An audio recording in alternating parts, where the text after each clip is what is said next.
So this is my 2003 Z06 in my very crowded garage. If you spent any amount of time on the channel, you would know that this car is sort of my main car. It's what I do my track days in, the road trips, the Taylor Dragon trips, everything. It is a great grand touring car, effectively. I kind of consider it a Swiss Army knife of cars. It doesn't do anything exceptionally well, but it does a whole bunch of things pretty decently. But it is very heavily modified, and I'm snowed in, and I've been thinking about it a lot because I've been on the fence for the last couple of years of, do I keep this car for another season or do I just sell it? And that got me thinking about, do I regret heavily modifying this car? And what I'm considering heavily modified is anything kind of outside easy bolt-ons. So, you know, I wouldn't consider like an axle back or a cold air intake. Even the front brake kit I have on here, heavy modifications. It does have a lot of engine work. Torque tube's been rebuilt with poly couplers, stuff like that. But let's go over everything we did. So this is the original LS6, but everything LS6 related to it other than the bottom end are now gone. So it has PRC 225 as cast heads, TPS Motorsports headers, Vengeance Racing ported, Fast 102 intake, Veraram, Nick Williams throttle body, and the cam was a Brian Tooley Racing Stage 4 cam. The car does have Willwood 4-piston front brakes, and it has Corbeau A4 seats that we'll have another video about later. And obviously it has wheels. It has these Fixa, I believe is how you say it, wheels. Be able to see it, but the car does have C6 Z front and rear sway bars. It also has TPE style wide body fenders, or wide body quarters.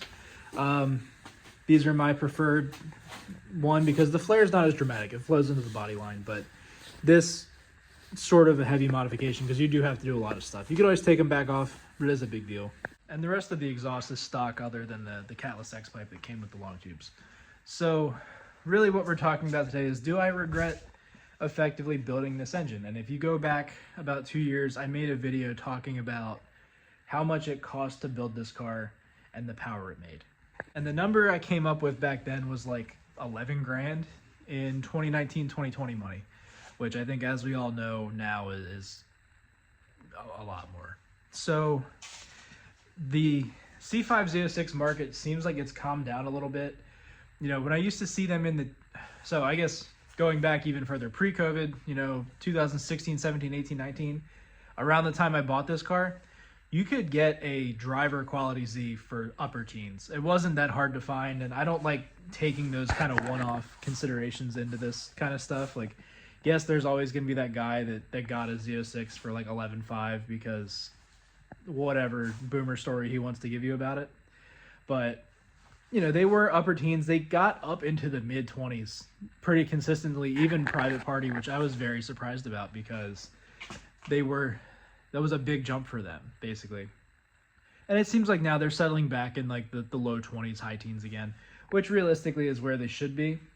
But let's say you're in my situation, right? You buy another Z for 20 grand and you put 11 grand into it. You're in the car for 31 grand. Now, what does that get you? This engine made 460 wheel horsepower, 412 foot-pounds of torque on an allegedly conservative dyno. I don't really care about the dyno numbers because I didn't have a baseline to really base it off of. The tuner said that was a very, very, very good number for a stock bottom end Gen 3. You know, I could never tell if he was saying that to like make me feel better or what, but I wasn't bummed. My goal was 450. I made 10 over that, so he was like, oh, all right, whatever. I've never run on another dyno. I don't really care. But the car does run well as it is. It does have some drivability issues that come with the lightweight flywheel and the large cam. Multiple tuners have told me that, yeah, it's kind of the territory when you do that, especially with the drive-by-wire throttle body. A lot of people say go to a different tuner. I've tried different tuners. They all tell me the same thing. So 31 grand, you get about, what's that, 520 crank horsepower with some drivability issues and definitely not OEM reliability. And if you consider the other mods I've done since then that aren't included in the cost, like the front big brake kit and the wide body, you factor that in with the C6 Z bars, I'm effectively just building an inferior C6 Z, which, yes, they have their own problems. These have their own problems.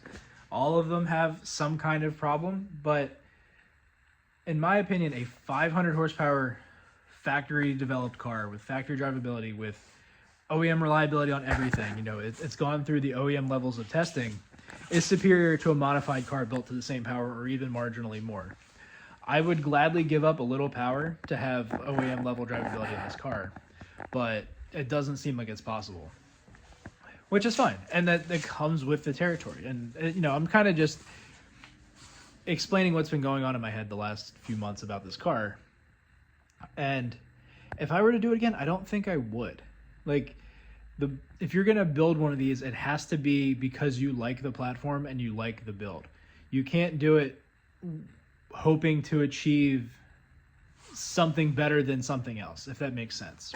Like how you couldn't, you know, cook a burger a certain way to make it taste like a filet. Like, you could make it taste really good and it would work really well, but it's not going to be the same. Not to mention that mod for mod, the LS7 would make at least 150 more horsepower. My brother's car made 610 wheel with the same mods from different companies. Like, he has an MSD intake, he has AI heads, and an RPM cam. You know, we've done the same amount of work. We've spent similar amounts of money. He made 150 horsepower more. Not to mention the fact that the gearing in the C6 Z is even better than the gearing in the C5 Z that was better than the gearing in the C5. You know, it's one of those things that the little differences all start to add up, and it makes you realize that, like, it's not as good. I'm in this car easily, between everything, close to 40 grand. I have no doubt. And that some of that's including like paintwork and stuff that you wouldn't have to do, but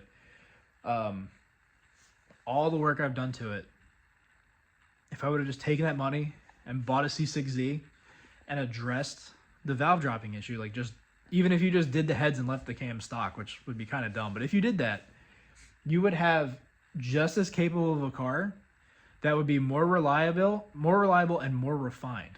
And that refinement is really what makes the difference in my mind. That's what really pushes me over. Because to me, it's like taking this car out is fun. Like, the car's a blast. I do enjoy driving it. But I do think about, like, okay, if my daily was broken, I had to drive this to work and I have to go pick up somebody for work or something, they're going to be like, what the fuck? Like, you drive this? You deal with this every day? You know, it's one of those things that kind of makes you regret it. And maybe I'm just getting old and that kind of stuff. Just, you know, it's hard for me to blow it off as because race car anymore, because when you get in a real race car, it's even more intense. This is just like mildly inconvenient. So I definitely wouldn't say I regret it. Like, I do like having a car that is mine, you know. It's pretty much the quintessential C5 build. Like, it has the Corbeau seats, it has the MGW shifter, it's been wide bodied. It's got a ton of C6 Z parts on it, but, you know, I don't regret it. But would I do it again? Probably not. You know, it has been fun, and it's kind of one of those things where it's not about the destination, it's about the journey. And the journey has been interesting. It's been good and bad. But from a financial standpoint, the journey don't mean shit. You know, like, the journey isn't what matters. You could get this result much easier by just buying a better car in the first place. But it's not all about that. You know, it is cool to have your car and knowing, like, I did everything to this. Like, this is my build. I didn't copy any of the engine stuff from anybody. Like, that was all my own plan. A lot of the other stuff I've done has just been on a whim. Like, I'm going to do this and we're going to do it now. And it works. The car does really well at the track. It is reliable, but I have no doubt if it was a stock anything, another stock Corvette, it would be more reliable. I do have a lot of issues that come with having a bunch of aftermarket stuff together, like the drivability problems, intermittent stalling, cam surge, stuff like that. But what are you going to do? I just don't think anymore it makes sense to spend less money on a C5 Z to basically build it into an inferior C6 Z. Now, buying a C5 for 10 grand is a different story, but, you know, it's about 10 grand cheaper, makes a lot more sense. It's a whole different topic that we'll have in another video. So thank you for watching and listening to my rant, and I hope you're looking forward to another one in the next couple days about should you buy a Z06 over a base C5.